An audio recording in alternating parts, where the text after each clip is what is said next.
Hello guys, good morning! So for today's video guys, tayo magluto ng biko. Ayan guys, tapos na nating pamantika yung gata. Ayan guys, nilalagay na natin yung malagkit.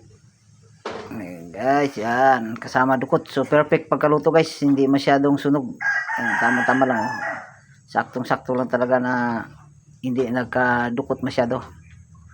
Napakasarap nito guys, dahil ito ay malagkit. Kung tawag ito ay biko. Biko ito tawag natin ito. Kung sa Tagalog yata ay suman.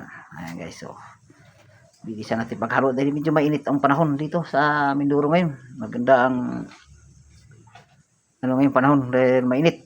So ito mga alas 9 pa lang umaga dito pero mainit na guys. Dala pa ng init ng apoy natin. Ayan. So sa tingin ko pa lang sa'yo guys, napakasarap na. Susubukan nyo guys dahil ito ay 2 kilong malagkit at 10 pirasong niyog. Ayan, nilagay na po natin yung asukal. Ayan, halo-halo niyan. Halo-halo na yan siya guys. Yan lang ang technique dito sa pagluto ng biko. Usuman. Ayan guys. Napakasarap niyan. Ayan, gimikos-mikos na guys.